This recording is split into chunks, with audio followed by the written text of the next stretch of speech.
वस्ती नगर की, अपने माता पिता की, श्रद्धे गुरुदेव भगवान की, न पार्वती पदे हर हर महादेव।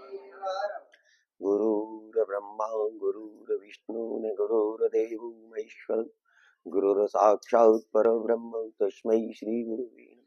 अखंड मंडलाकारं व्याप्तं येन चराचरं तत्पदं दर्शितं येन तस्मै श्री गुरुवे नमः।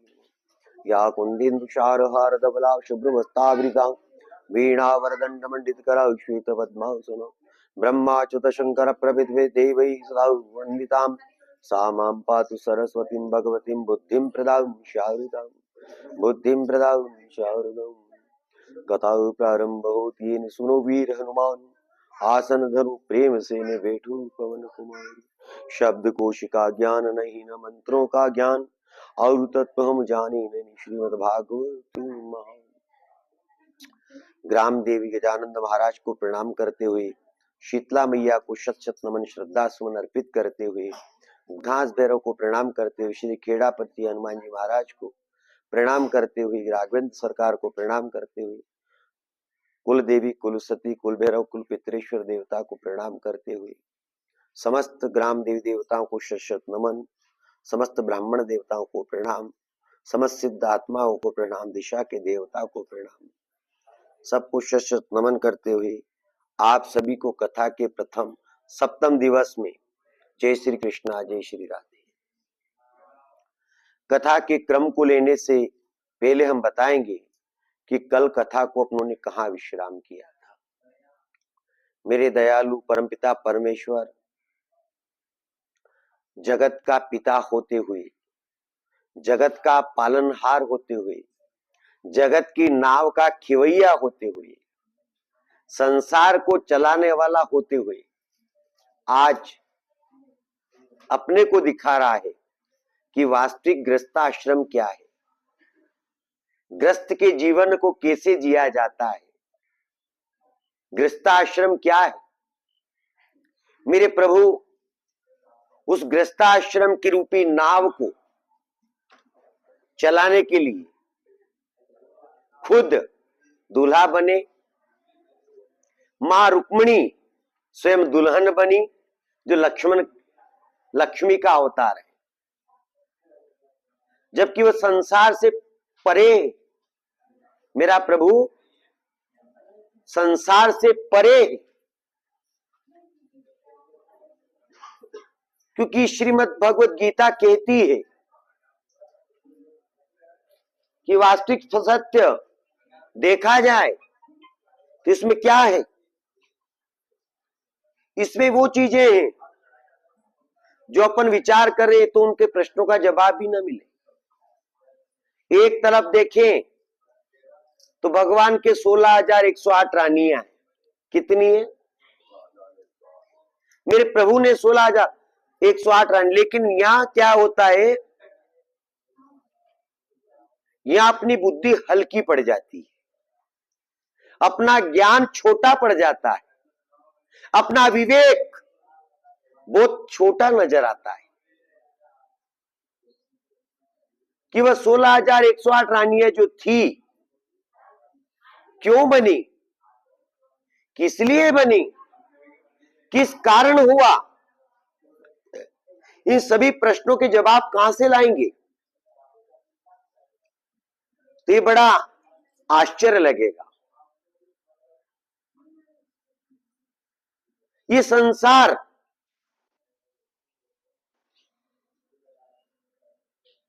जब काम वासना का शिकार हो जाता है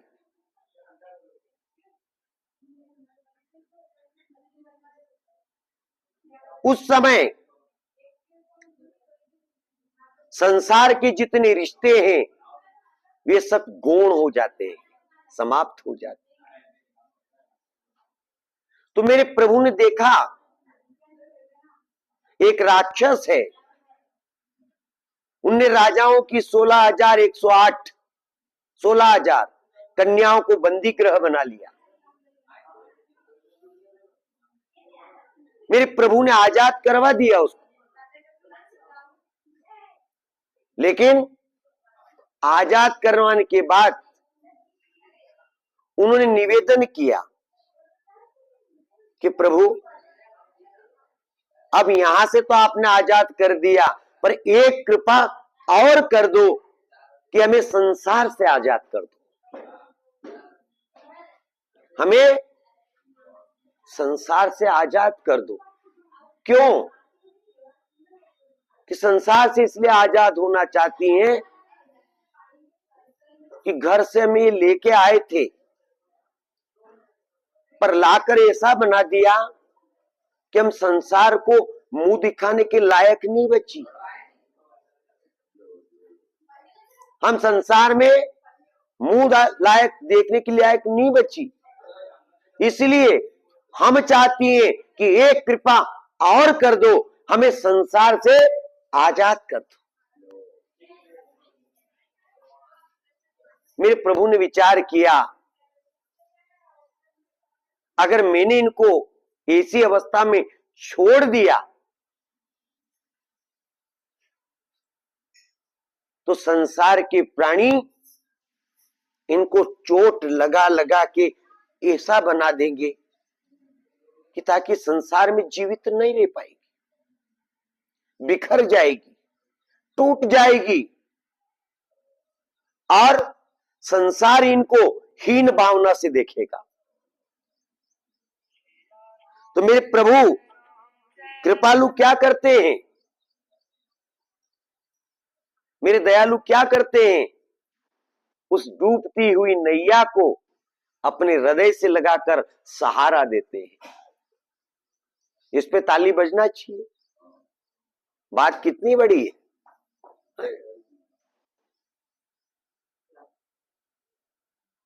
कितनी बड़ी बात। तो मेरे प्रभु जो नाव डूब रही थी उसको उठाया, गले से लगा लिया,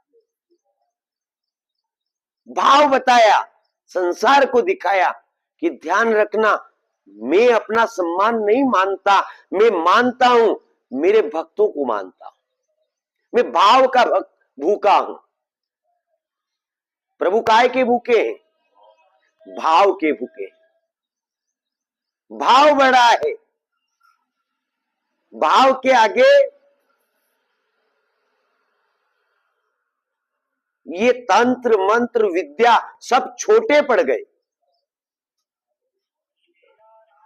ये सब छोटे पड़ गए और इतने छोटे पड़े कि भक्ति भी छोटी नजर आने लगी। बताओ कितनी बड़ी बात। तो मेरे प्रभु ने गृहस्थाश्रम को अपनाया, संसार को दिखाया, वो करके दिखाया, लेकिन अपनों ने किया क्या? उन्होंने तो डूबते हुए को सहारा दिया था, इसलिए स्वीकार किया था, और अपनों ने उसको अपना सहारा बन के काम वासना के काम में लगा दिया। बताओ कितना बड़ा भेद है। उन्होंने डूबती हुई नैया थी उनकी, वो चल दी, हाथ